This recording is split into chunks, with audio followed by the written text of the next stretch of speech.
Hello learners, welcome to this program. The title of the program is Self-Learning and its Implications for Designing Courseware. I am Shutapa Bose. I teach at the School of Education, Indira Gandhi National Open University. An overview of the content. What are we going to discuss during this program? We shall discuss three key aspects. These are learning, self-learning and self-learning material. Therefore, we shall discuss briefly what learning is, what self-learning is, and what is self-learning material. First of all, just think, how do we learn? What is learning?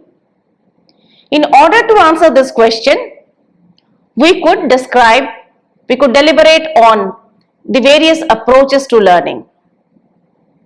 Behaviorism, cognitivism, constructivism, connectionism. These are the four main approaches to learning. Nevertheless, the first three approaches being more popular, being more widely known, we shall restrict ourselves to only the first three approaches, which are behaviorism, cognitivism and constructivism, and what implications these approaches have for development of self-learning material. We shall also deliberate on that. First, coming to behaviorist approach. As per the behaviorist approach, we start with instructional objectives. We decide why to teach, what do my learners need to learn, and this helps us to articulate the instructional objectives. This is followed by planning the inputs that need to be provided in order to attain the instructional objectives. In other words, what should be taught? What sort of learning experiences should be provided so that the instructional objectives can be attained? Therefore, the next stage is planning the inputs. After having taught, we need to determine whether learners have actually learned. What do we do for ascertaining whether our teaching has been effective? We assess learning. This is the simplest way and the surest way of determining whether teaching has been effective. We assess learning. What are the parameters of assessment? What are the reference points? Well, the instructional objectives with which we had begun, which we had set right at the beginning, these objectives would guide the assessment process. And if we find that the instructional objectives have been attained, we would be in a position to declare that, well, learners have indeed learned.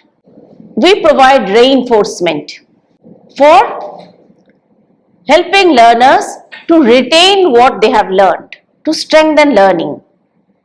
How do we do that? We ask learners to carry out many more such exercises that would help them to apply what they have learned. There could be drills, there could be practice sessions. This would reinforce whatever learning has been achieved. What are the implications of behaviorism for SLM development? Well, when we develop a courseware, which we might refer to as self-learning material, we need to articulate the objectives as specifically and as clearly as possible. The greater the clarity of the objectives, the more focused teaching and learning endeavors would be. We could expect teaching learning process which remains on track only if the objectives have been stated in a specific way, in a clear way. Secondly, after stating the objectives, what do we do? As I said, that we need to select the inputs. In other words, we could say that content is developed or it may be procured. But it is important to sequence it logically, keeping in view that learners would be able to learn simpler things first. We place simpler content first Things that would help learners to recall what they already know, what they have already learned, their prior learning. Therefore, content that draws out prior learning experiences should be placed first. And after that, using the prior experiences of learners, we could build on their existing level of understanding by adding more complex content. And this is how the complexity level of the content is enhanced. It is increased gradually, starting with what is already known to learners. And the content is also organized in small segments known as frames. After assessing that learning pertaining to a particular segment has been successful, the learner proceeds to the next frame. And how do we do this? We include assessment exercises. Feedback is provided. The learners look for feedback in order to determine whether they have indeed learned or not. And there is also scope for practice. Therefore, and the entire exercise is carried out keeping in view learners' readiness to learn. Only if she has the requisite prior learning experiences, we would say that the learner is ready to learn. She has readiness. In view of what the learner already knows, we develop the content or we select what is to be taught. Another important implication is contiguity. If you place a graph and a text that requires learners to look at the graph, you would not place the content, the text on page 5 and the graph on page 10. I would like to cite a simpler example, a very simple example. While teaching alphabets, for example, A for apple, the alphabet A and the picture of an apple, both are placed not only on the same page but on the same page at the same place. Why? Why don't we write the alphabet A on page 1 and place the picture of an apple on page 5? We don't do that. That is because contiguity, or placing things together that support each other for learning, would help. Another example. If I say that carry out the following exercise, if this is the instruction, then the exercise has to follow the instruction. The instruction on page 1, the exercise on the second page is meaningless. These two things need to be contiguous. So with this understanding of contiguity, we place instructional interventions that need to be contiguous at the same place without creating any time lag in furnishing these interventions. Now coming to the next approach, cognitivism, and we shall also discuss the implications of cognitivism for courseware development. Unlike behaviorists, cognitivists say that learning is not a mechanical process. It is not just mere trial and error. It is not just merely pairing of stimulus and response, but it involves thinking, meaning making for understanding. And how do learners make meaning? They make meaning while anchoring new learning to past learning.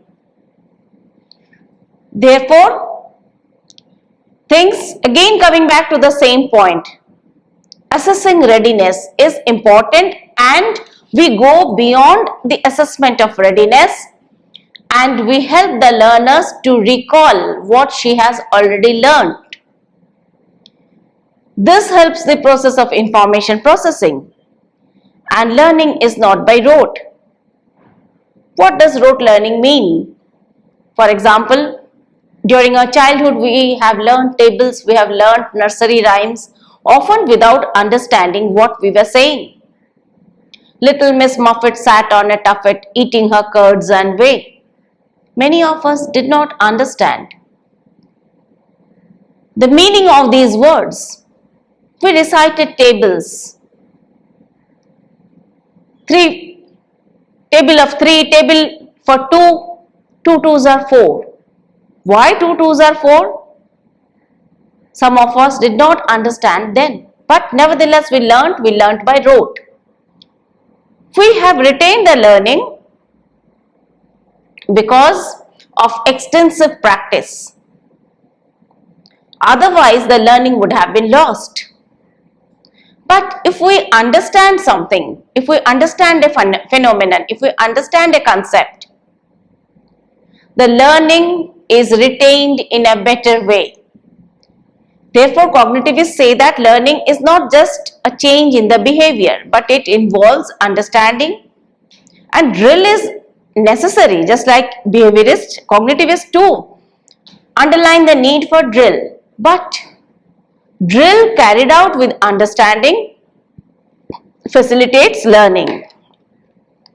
So what are the implications for designing and developing courseware? As I said, that we need to begin with facilitating the recall of earlier learning. We may say that, well, you are already aware of the concept, the idea of instructional designing. Now, we would be learning the models of instructional designing. Or we may say that you already know the approaches to learning. We shall now discuss the implications of these approaches for development of courseware. Activities that encourage thinking, like problem solving activities, activities that encourage reflection.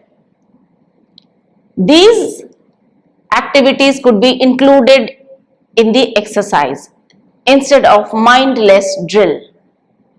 And making learners' interest is also important. Until and unless our learners are interested, we would not be in a position to draw their attention. And information processing begins by drawing attention. And this is the reason why we begin in an interesting way a courseware, maybe with questions that make learners curious, by sharing incidents that pose problems. Sometimes we try to make the learners think about or worry about an existing situation. For example, air pollution, the impact it has on our health. When they start worrying, it is implied that they are being attentive. We have been able to draw their attention. Implications of constructivism and what constructivism is.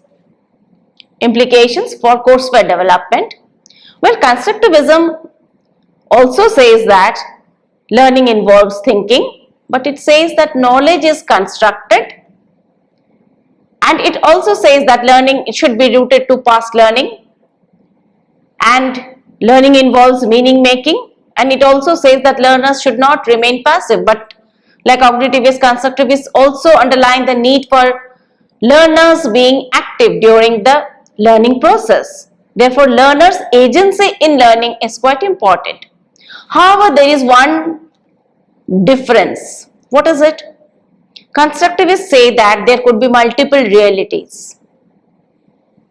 That is because learning is meaning making, and meaning is made as per the subjectivities, the values, the thinking of the learners. Therefore, there could be many realities. Someone would say that, well, eating this kind of food is good for health. Some would say that, no, we shouldn't eat this kind of food, we should eat something else.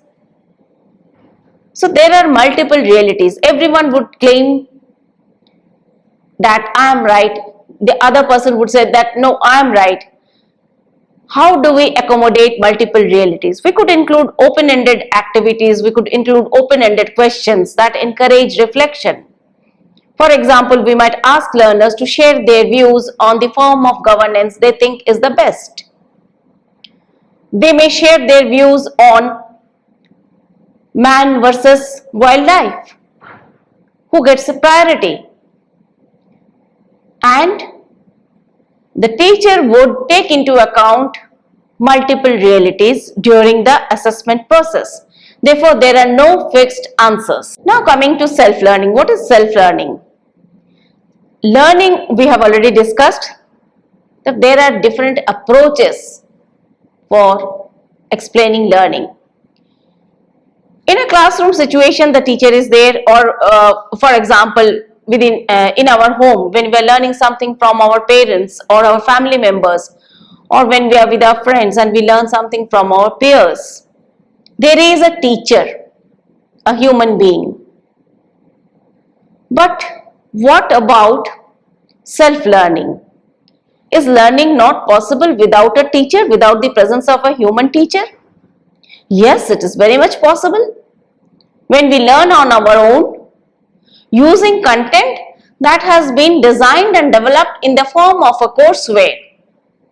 Well, a courseware includes a teacher. There is a teacher inbuilt in the courseware who helps us to learn. Just like a teacher in a classroom, the courseware too asks questions, explains, motivates us, tries to sustain our motivation, assesses whether we have learned, and provides feedback. And this is how self-learning is quite possible. But there is one condition. What is it? That we need to develop self-learning material in order to facilitate self-learning. How do we develop self-learning material? We need to keep in mind the factors that influence learning.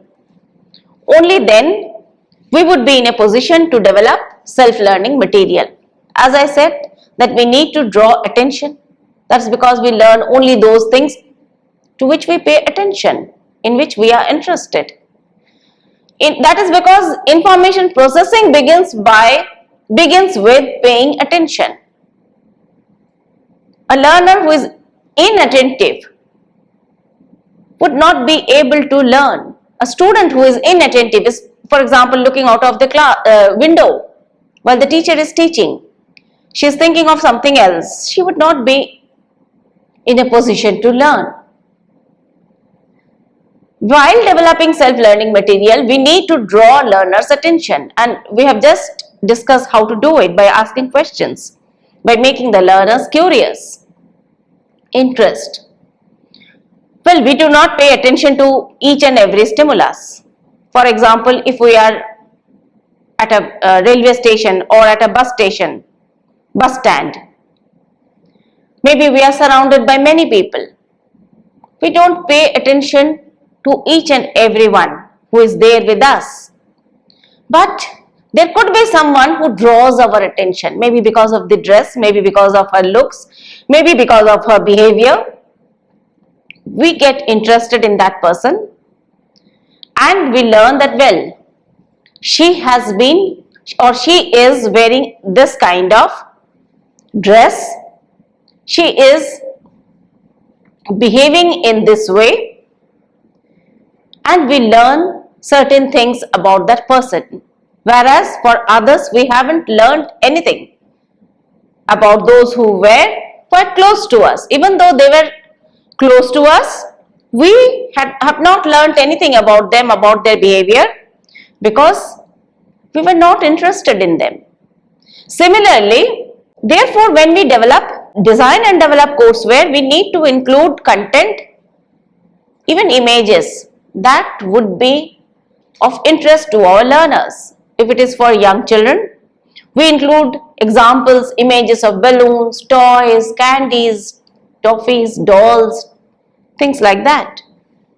But just think of using these examples and images while teaching adults. We hardly do that. While teaching addition to kids, we could ask them to add balloons, toffees. But while developing content for adult learners, we would not be resorting to these examples. We would be thinking of examples of images that are more mature. And we also need to take into consideration learners' readiness for learning. Readiness is definitely necessary for learning. Until and unless our learners have the requisite experience, past experience, they would not be in a position to acquire new experiences. Past experiences which are related and necessary for laying the foundation of the present learning will help in developing readiness to learn something. For example, we can learn about the models of instructional designing only if we are ready for it. How do we develop readiness for it? We develop readiness for it when we are aware of the concept of instructional designing. Similarly, for calculating compound interest, simple interest, we should have the prerequisite basic skills, the understanding of the basic operations which are necessary for making these calculations. Another important thing that influences learning is contiguity. The stimulus and the desired response should be close to each other. If we mention the color pink and show a pink colored flower after a few pages, it will not be helpful. Therefore, we need to place illustrations, captions, graphic, the text designing it as close as possible to each other. Only then the stimulus would be meaningful and learners would be able to attach the desired response to it. If you say pink and after 5 minutes or 10 minutes, if you show them a pink color, maybe they would have forgotten what they have just seen. It is necessary that we are particular about contiguity. Goal. Learning is purposeful. We don't learn things if we feel that it would not serve my purpose. Setting clear goals and sharing these goals with the learners is effective. This is the reason why we begin by a statement of instructional objectives. Learners should know what they are going to learn and teachers should know what they are going to teach. Only then the designing of courseware, the development of courseware would be successful. Learners' engagement is also important. Learners need to be active. They should not be passive, listening to our lectures or passively reading what we have developed for them. Therefore, we need to include activities so that while engaging in activities, they can apply their learning, they can reflect, they can think about what they have been learning. Interactions are also important. Discussions, deliberations within a peer group facilitate learning. If it is an online course, we could take care of this component by including a discussion forum. We could engage learners in collaborative projects, assignments that require teamwork.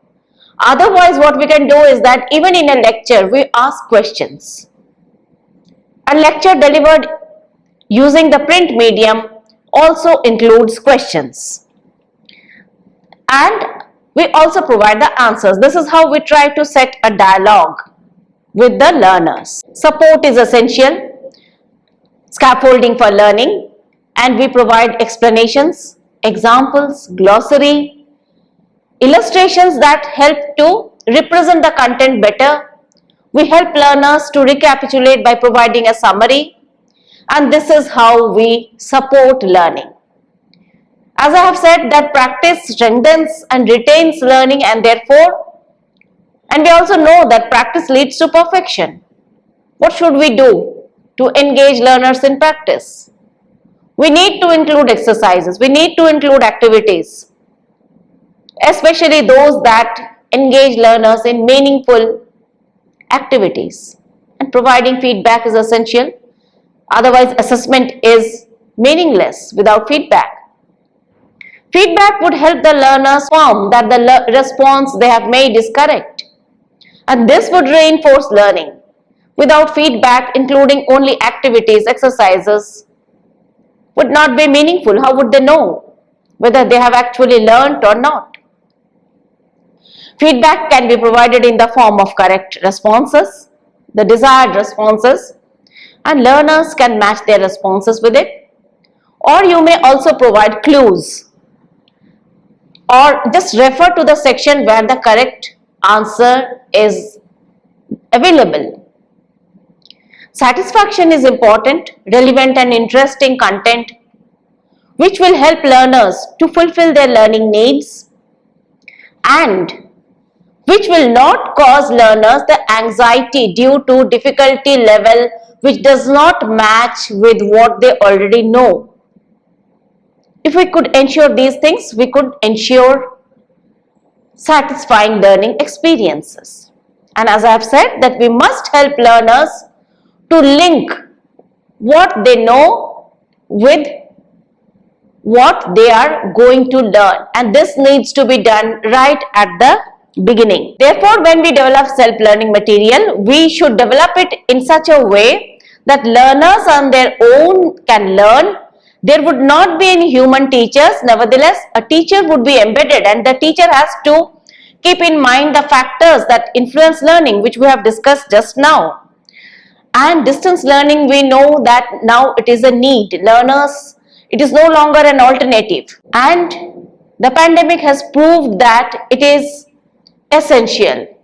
And we need to develop courseware that would facilitate learners to engage in self-learning. And we should also keep in mind while developing self-learning material that it doesn't turn out to be a textbook. It should explain like a teacher in a classroom, and there should be ample examples.